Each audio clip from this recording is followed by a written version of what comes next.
Welcome to Hello Kind Soul Podcast, where we raise the vibration of kindness on a global scale. I'm Dr. Ebony Green, your host, and I'm super excited to be with you today. If you want to follow us on all major platforms, look us up at Hello Kind Soul Podcast. And if you want to follow me, look me up at E Green Equity. I hope you enjoy the episode. Have a great day.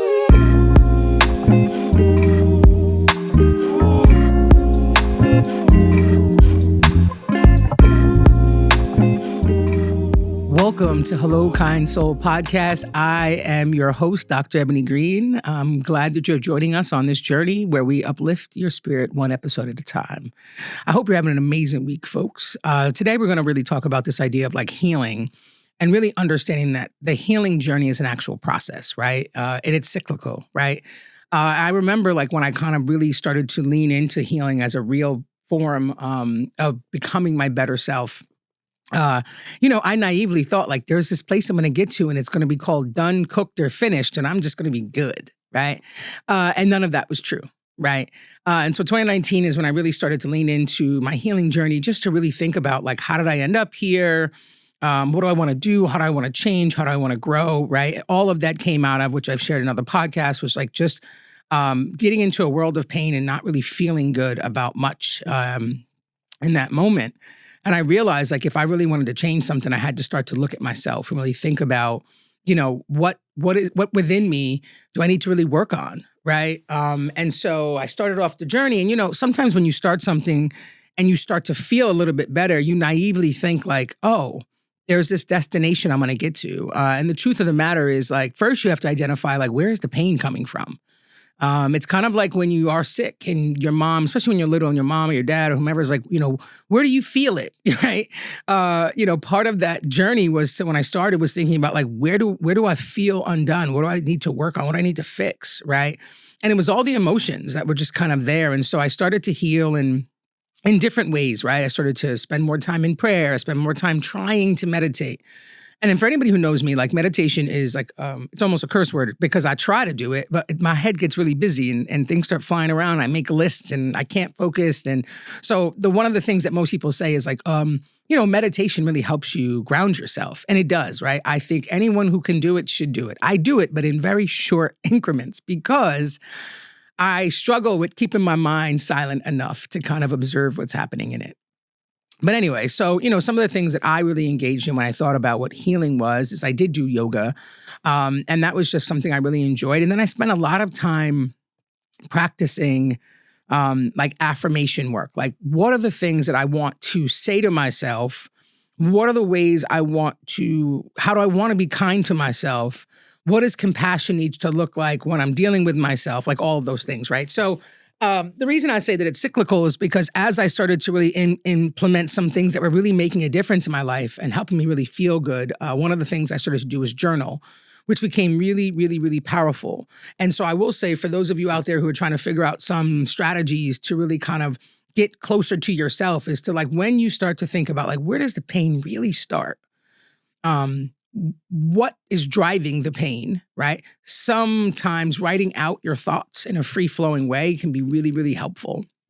And so I started to really heal and I feel like get on a better path of like self-discovery, self-exploration, started to ask myself some really tough, honest questions that were pretty difficult to kind of answer.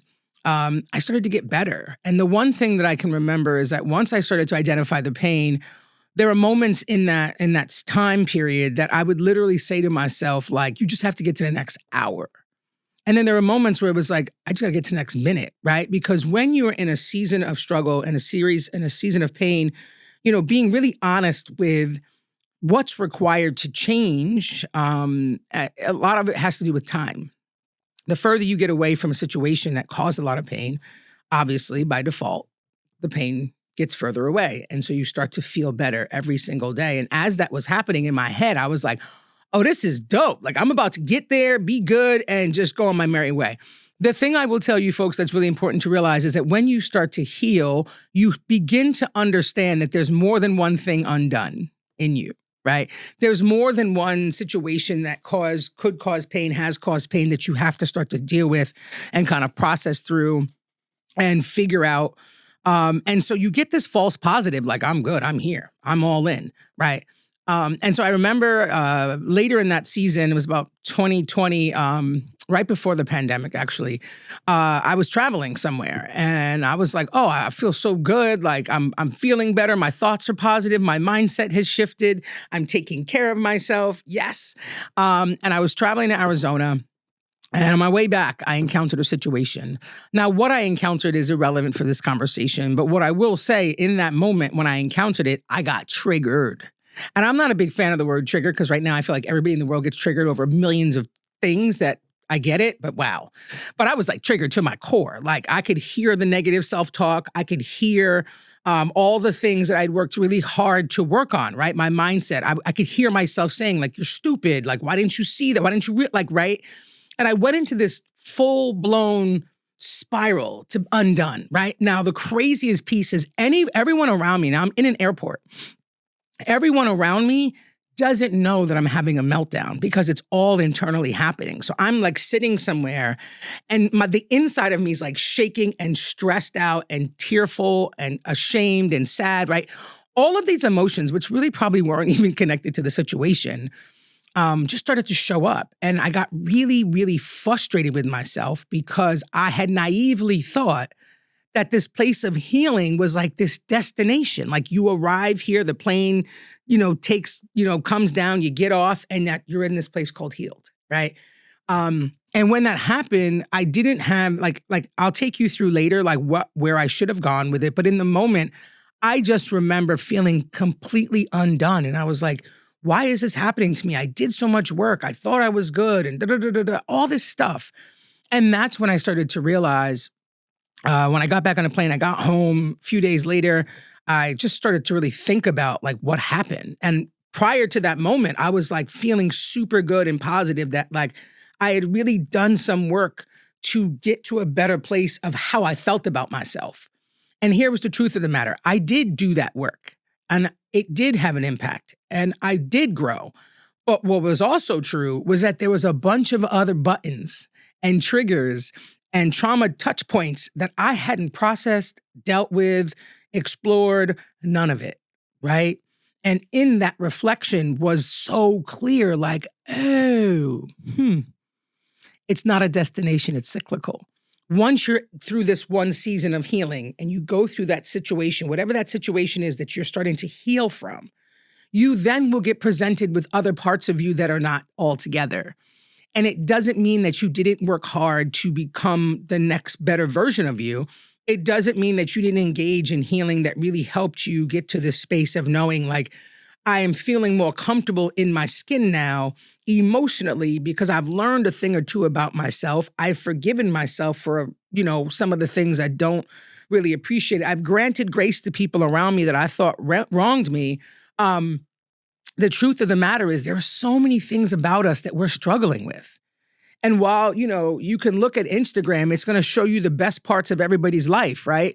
But the truth of behind that isn't always that it's the best part of their life. And that's okay. The piece that I really started to understand, like I needed that meltdown. I needed that moment that I was like, almost like jarred awake, right? And I say that because had I not had that second experience, right? That one experience after the time of me really doing work and really going to a therapist, all the things, I would have thought that really was a destination. I would have robbed myself of where I am today, which is further down the road, but certainly not done, cooked, or finished yet either, right? And so what I thought was in the moment, just I wasn't prepared for that moment. I just wasn't prepared for it. And it was the furthest thing from my mind. And I tend to think of myself now as a generally easygoing person. Some people may argue that before who knew me 10 years ago, and they're probably correct. But I wasn't prepared for it. And so when I really think back on it, I'm like, wow, that was such an amazing opportunity for me to realize that, in fact, I don't have it all together. And that there's still all this space for me to learn and grow that I really need to kind of sit in and dig through. And so it wasn't about me judging where I was. It was about me acknowledging that there was more work to do and being able to also share that testimony, if you will, or that conversation with other people. Like, when I got home and I was like, just finally able to talk about it, because for a while I was just ready to cry every time I thought of it. I was able to say to people like, this thing happened to me and it was so shocking and jarring because I didn't realize I had all these other buttons or things that I needed to still work through, because I kind of had, in some way, fashion, I've like duped myself into believing that there was this place to get to. It kind of reminds me of like the fake gurus that we see in the world, which they kind of crack me up. Like they wear the right clothes, they say the right things, they sound super spiritual.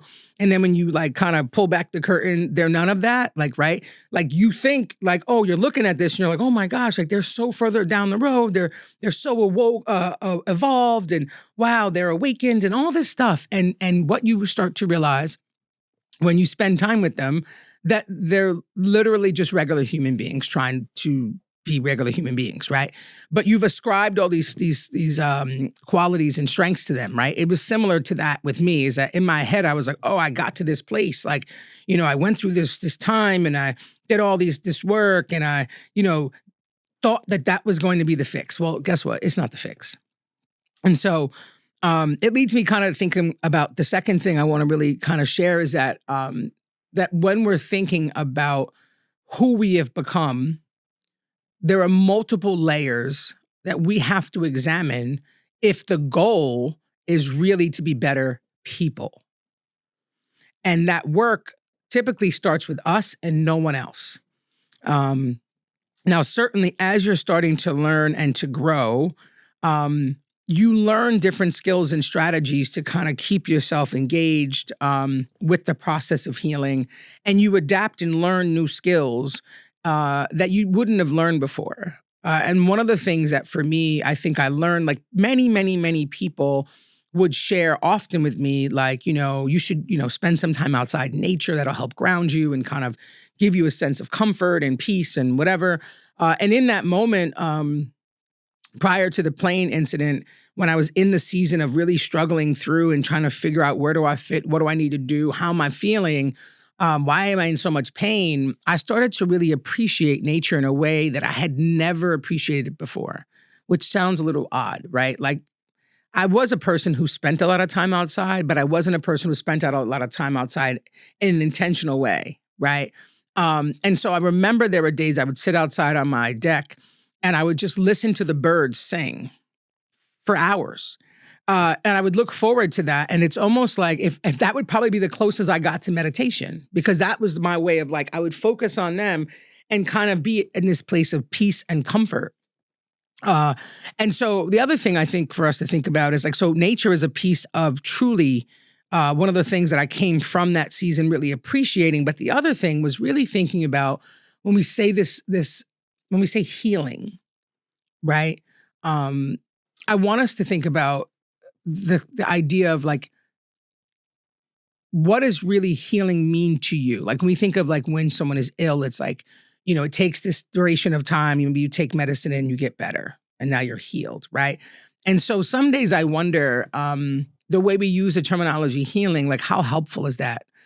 Because I think to some extent it makes you feel like there's this place you're going to get to, and I know a lot of people in all walks of life, and I know a lot of people from young to relatively older, 80s, whatever. None of them are healed, not one of them. And so it made me think about like when I talk about healing and I say like I'm in the season of healing, like that season is almost your entire life. And so while it doesn't look the same as it did 10 years ago, for example, that every year there's still work that I'm doing to journey back to my best self, right? And I say back to because I posit that we're all born perfect, these perfect little beings, people. And then our experiences is what changes who we are and what we do. And so I feel like we're born and then we experience a bunch, and then there gets this moment in your life where you're like, this can't be it. I don't like this, right? And that this is big enough to really kind of jar you awake. And then you spend the rest of your life healing all the different pieces of you that are, I don't want to say broken, but for lack of better terms, broken or bent, right? And that's what becomes the thing that really takes over much of our life. And I say, like, when do you know you're to the place of this season being over and going to the next? For me, is when I think of certain things, they don't have the same impact that they had on me 3 years, 4 years, 5 years, 6 years ago, right? Like there are certain experiences I've had that, even now, if I recall it, um, I know I haven't really dealt with it because I'm just like, "Ugh," like I'm still low key mad, right? And then there are things that have happened or people I've experienced. And when I think of them, it's like it's like more of indifference, right? Like I think about the situations, I can realize like, oh, that was probably not the best decision, or that was not good, or whatever. But I've come to this place of comfort, like okay, but I'm good here. Um, and then there's things that I think about, specifically people, right, from my past. And I tend to know that they're healed when I'm like, yo, I hope you doing awesome. Like, I hope you killing it out there. I hope your life is the best life you can have, right? And I didn't start out that way, like, right? I was begrudging them the whole time for a minute. And then you get to this place where you're like, I want you to be successful. I don't want you to be in my space, but I certainly want you to be in a better space, right? I want you to enjoy life. And so I think sometimes we're thinking about like, what does healing look like? For me, it's like my most comfortable place to be is within myself. Like, like I can sit with myself for a really long time and dance around in my mind about a bunch of stuff and not all good, shiny, positive, super happy. Like I can struggle sometimes and reshift my mind from, you know, you're not doing all the things you're supposed to do to shifting that to, but I'm doing the best I can, right? It's the way that I have learned to grant myself grace and understand that this is all part of a bigger process, right? And it's not just to tell people you're healing or you're healed, but it's to live in a healed manner, right? It's to live in a way that you are giving more than you're taking away from the people around you, from the world you're living in, right? And that's hard because so often, I just know a lot of people, and like I went with myself first, who like really thought it was a place to go. Like I'm healed, I'm good, cool. Like is there a certificate that says I'm healed? Yay, right? Like that's not real. And you're only really fooling yourself because you got to live inside your body. So similar to the fake gurus that run around and like are perfect people till you peel the curtain back, it's similar to people thinking they're healed and not. You're going to hit the wall. And then when you do, you're like, oh, this don't feel so good, right? And that is really just the universe, source, spirit, God, whatever you believe, pushing you to do the next level of work. Go work on this piece of you now, right? Whether it's physical, whether it's emotional, whatever it is, it's it's a gentle nudge for you to move into action to work on the area that was just exposed. Like when you think of triggers, it's really just a telltale sign that this isn't fixed yet. This isn't healed yet. It's almost like if you have a wound and it looks like it's kind of healed over, but then someone comes and smacks it and you're like, yo, why'd you do that? It's that, right? The trigger is letting you know there's more work to do here, especially when it comes to working on yourself. And so it's not really something to run from. I think it's something to kind of lean into. But my point of sharing this with you today was the mental preparedness I didn't have in those moments. And so when they happened, it was so jarring. And I'm just spiraling quietly in an airport with no outlet, with no ability to kind of like be able to say like, this is happening to me. Like I had no words. But when I thought back, I was super grateful to be able to get to the place where I understood like, oh, okay, so this is cyclical. So once you heal this piece, then you're good from this piece. And then you go down the road and you might hit something else. And then you get to that piece. And then it's like, oh no, go. Stop here. Do not go any further. Start to work on this, right? And to this day, I'm still working on other pieces because obviously I've already shared that I think healing is a lifetime journey. And so what I also want you to be mindful of is anyone who tells you that they're done, like, and means it, right? I think many of us say it and then we realize like, okay, maybe not. But, if you have people who can't understand that you're a work in progress, that can't understand that perfection takes time, that can't understand that each of us are trying to heal from certain things to make ourselves better, to contribute more to the world, you don't even need those people in your life. Because there's no one around me that I know that is a perfect person. And so everyone has something to work on. The difference is some people are more willing to understand that you have to work on that stuff and they don't judge you for it. Because one of the other things that I never shared, and maybe I'll go in deeper in another episode, is that when I was in 2019, when I was in so much pain and I was really sad, it was like 2018, 2019, something like that. The other thing is I didn't have the words to share what it was. Like I did not want to talk to one person. I didn't want to say a word. So people were calling and reaching out and I'm just decline because I didn't want to talk to anyone about it, right? And some people understood that, but others didn't. Others was like, but I was checking on you. You were supposed to answer the phone.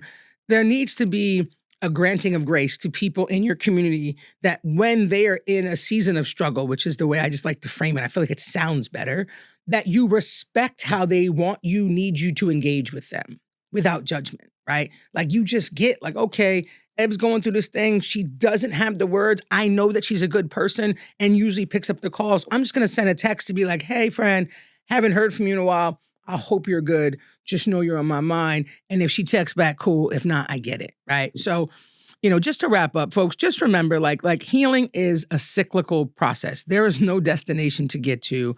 I don't think it's something that you can master and get through in a finite number of time. I do think you need to have grant yourself grace and have compassion for your journey. Honor that journey and know that it's difficult and there's ups and downs, there's ebbs and flows, and that's all good. And that ultimately there are people in your community who are going to love you and understand how you need them to engage with you on the process.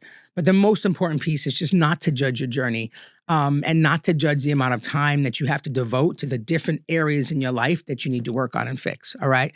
I hope you have an amazing, amazing week, kind soul. Remember to like, follow, subscribe, eGreen Equity on Instagram, Facebook, TikTok, and on YouTube. And I will see you next week. Have an amazing, amazing week. Take care.